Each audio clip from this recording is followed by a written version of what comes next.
Heyo! We're back, and we're playing episode 3 of Your Boyfriend, the mean route. So we're being mean to Peter, sadly. Our poor boy. I'm sorry if you hear walking around in the background. That is the dog, and she's just being extra needy today. So, like, you know, it's fun. Ah! What? I'm back in my room? Ugh, my head is pounding. What happened last night? Oh god, that's right. I wasn't alone. The one who attacked me. His voice was just like...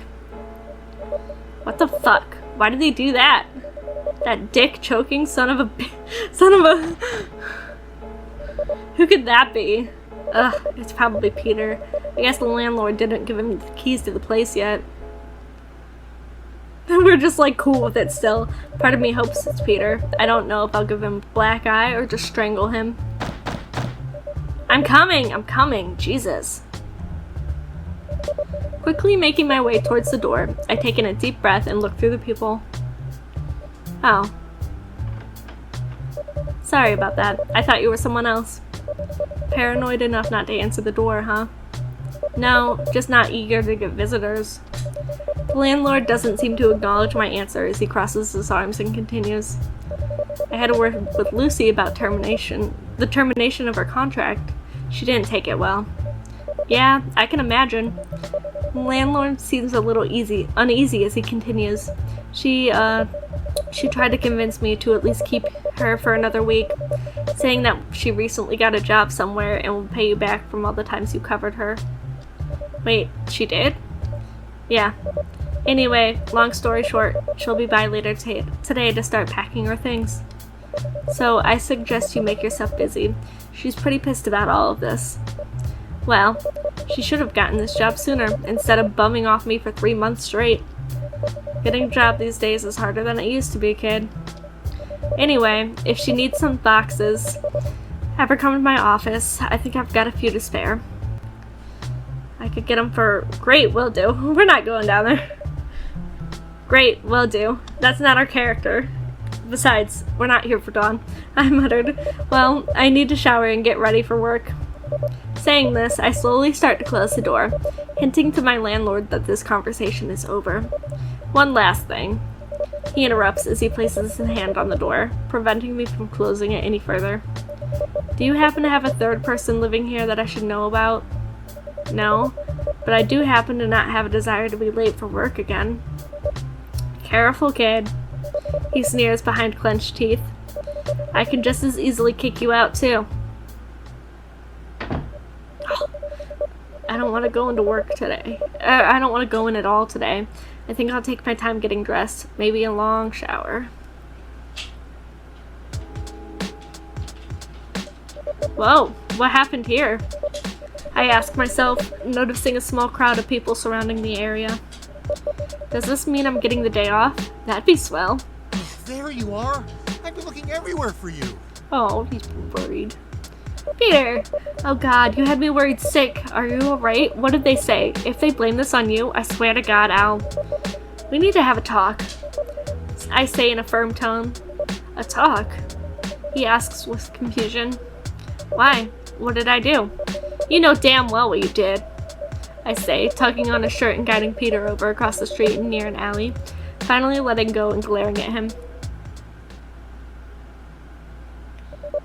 You knocked me out last night. Why? Peter looks surprised with this, not knowing how to respond at first as he tries to mouth out some kind of excuse. Me? I didn't knock you out. I was back at my place after you went back to work yesterday. I swear on my mom's grave, if she was dead. Sure would be nice if she was. I cross my arms, showing that I'm not buying this bullshit excuse. You fucking twat. You knocked me out and the whole place went black, and I'm not happy about it. Peter doesn't attempt to lie any further as his shoulders slouch, eyes to the ground. Sorry.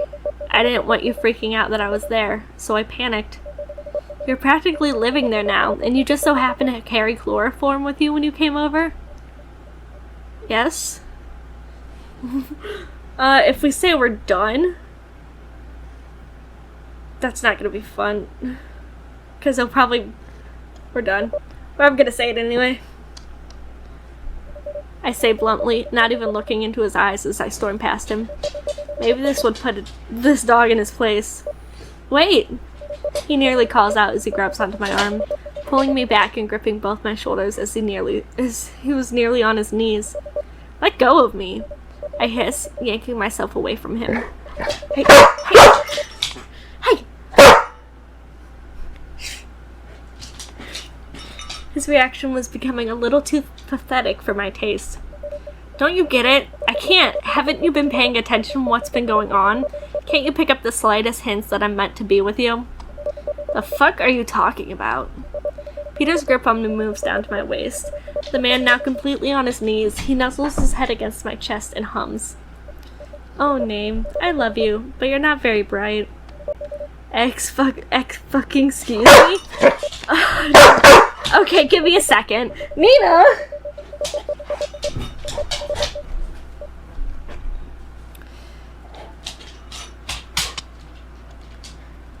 Okay, I think we're back now.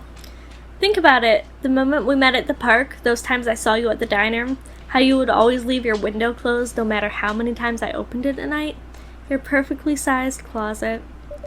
Oh my god, you were stalking me? You blame me? You're the one who's always on my mind, the one who makes my heart beat out of my chest each time I see you, smell you. You want the truth? The truth is I'm mad. God, I have to read this again. Mad to the point where I'd caress your skin while you sleep soundly each night, wanting, needing to feel you from the inside and feel you. Grinding against you isn't enough anymore. That's so creepy. What? Oh, Name, don't you get it? I'm opening my heart to you. I'm being forward. I'm being honest. Trust matters in a relationship, and I'm tired of keeping things from you. Peter steps closer, his hand resting on the wall behind me. I love you. I loved you the moment I saw you at the diner. I wanted nothing more than to storm in and fuck you right in front of everyone, letting them know that you belong to me and I to you, though that wasn't a proper way to approach you. So, I had to follow you instead. Study your pattern, memorize your schedule, practice what to say when you are finally alone and not working. The park was perfect to finally approach you. Peter smirks as he leans in close, a dark glint was in his eyes as he cups my cheeks in his hand. You're upset with me now for last night, but sure. But you and I can make this work now. No more hiding, no more secrets, just us. Saying this, Peter parts his lip a little, a long and girthy tongue snaking out from his fang-filled maw. God, I could fuck you against this wall right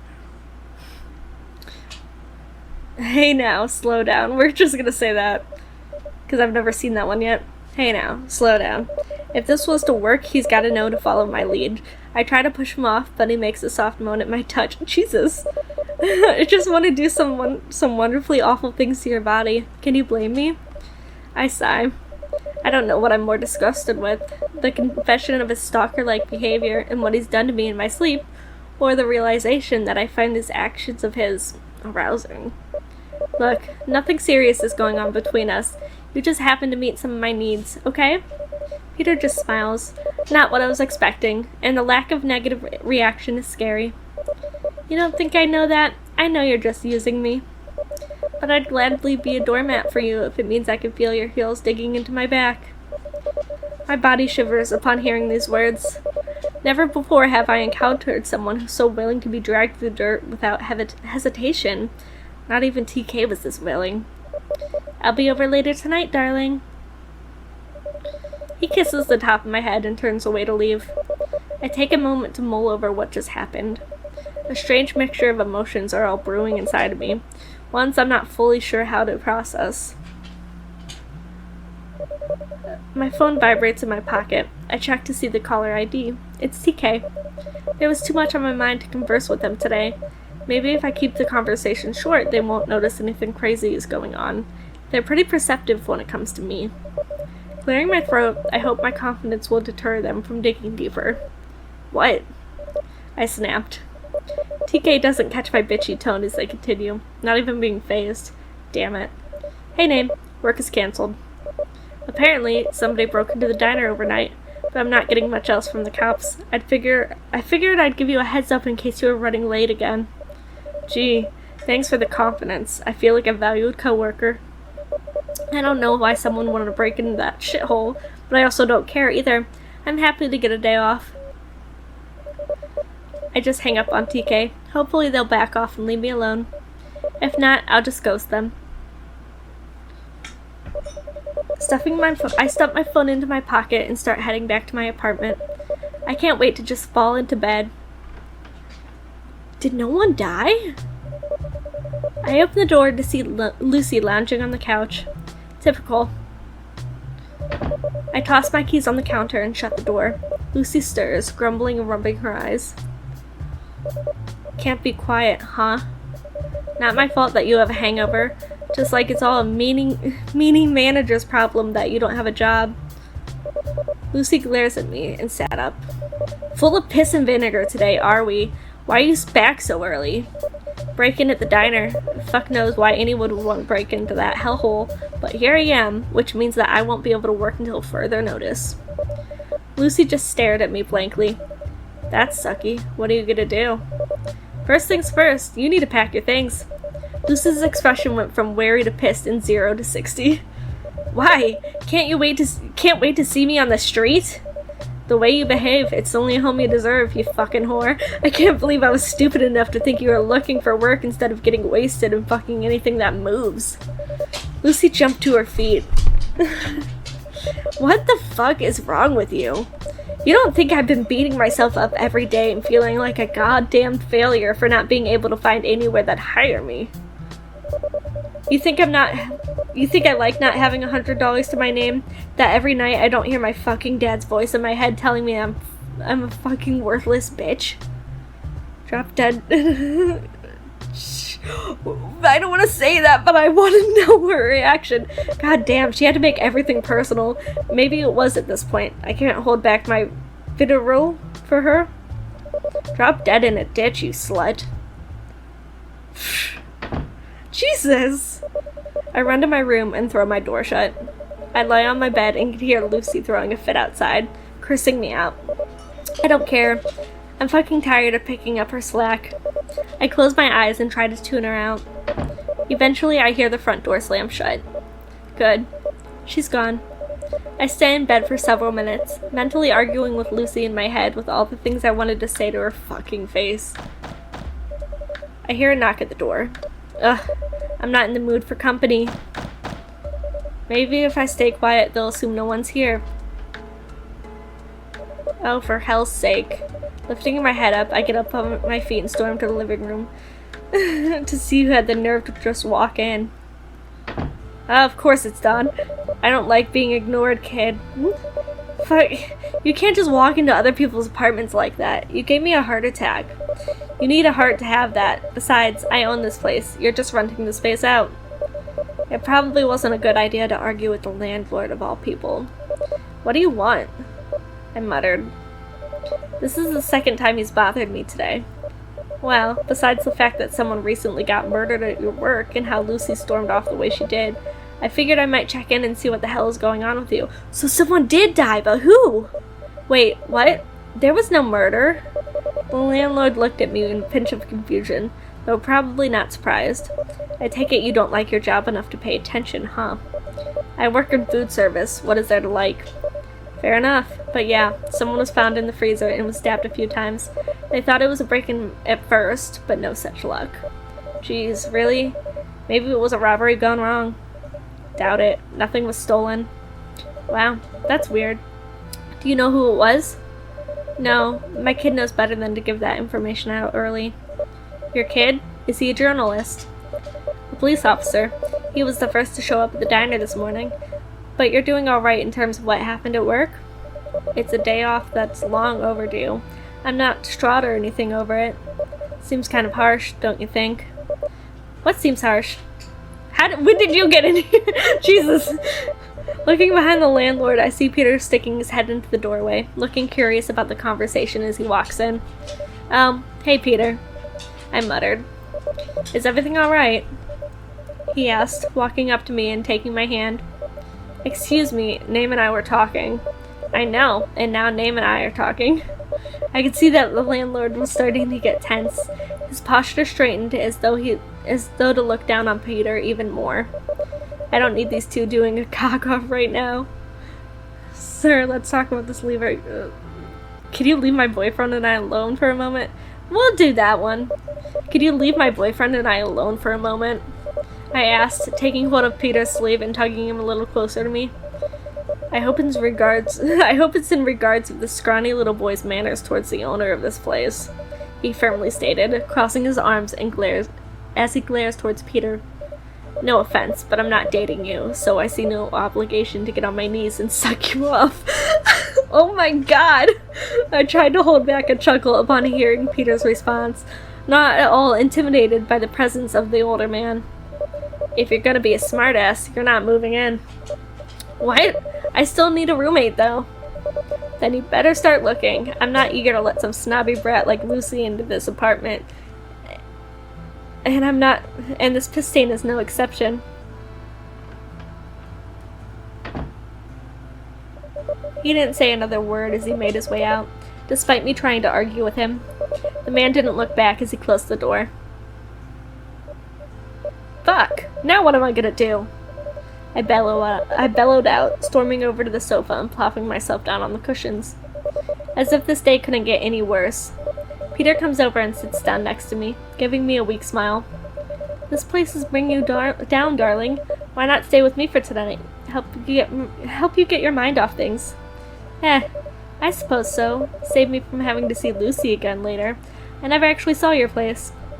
Darling, trust me, the moment you see it, you won't want to leave. And if you try, I'll just have to tie you down and make you stay. Are you joking? You want to find out? Sure. I say with a hesitating tone. I have a gut feeling that this is a bad idea, but after everything that's happened today, I needed a distraction. A smirk curls on Peter's face as he stands up, extending his hand to me and helping me off the mattress. You mean the sofa? I thought you were on the... whatever. So bold. I like it. I just roll my eyes as the man takes my hand and leads me out of my apartment and outside. Waiting parked on the curb is a worn-down-looking gray van, its windows darkly tinted on the side. All it needed is a free candy sign, and it's good to have several people report it. Peter opens the van door for me, helping me inside before closing it shut. Inside isn't too bad. He keeps it decently clean with a cliché collection of scented pine trees on the rearview mirror and an ashtray filled with various change. Buckle up. It's gonna be a long ride. How far? About 3 hours. 3 hours? I live rather far away from here, just as I like it, but oh so far away from you, though. That's okay. The gas money's worth seeing you every day. Jeez, that's kind of pathetic. Oh, I'm aware, but do I look like the kind of guy who has any self-esteem? What's this? Peter doesn't respond, simply reaching over to close the glove box back up. It's not important, he bluntly says. Wait, was it you? Was what me? Someone was killed at the diner today. Was it you? Answer me! Yes. He had it coming, though. Oh my god, he's a fucking lunatic. Why? You still don't get it. I'm willing to drive 3 hours to see you every day. What makes you think I wouldn't kill for you either? I watched as you struggled with the rush yesterday. Mapped the faces of those who yelled at you, threatened you, threw food at you for the pettiest of reasons. I followed the worst of all. Made sure they were local. He cried like a bitch as I dragged him to the diner, reminding him of how he hurt you, how he didn't even deserve to live on the same lump of dirt as you. Peter gives a sinister grin as he reminisces about with absolute pleasure. The fear in his eyes was beautiful. Getting rid of such filth for you is a sensation that I will never grow bored of. I honestly wish you were there to see it, darling. Try to jump out of the van. Get the knife! Heck yeah! Oh, shit. That didn't work. Damn it. Go ahead and sleep for the rest of the trip. We'll be home soon. Yay. Car ride. Oh, I can't say those words. The dog just got excited. She gave me a look. I'm sorry, we're not going anywhere. Okay, that was the end of day 3. That was definitely a lot different. Like, the whole grab the knife, too. That was cool. It's a shame it didn't do anything. Anyway, we're gonna continue on with different stories, different things you could get, options and all that. So if you like that, maybe leave a like, subscribe, so you could follow along with your boyfriend adventures. Alrighty, thanks for watching. Bye!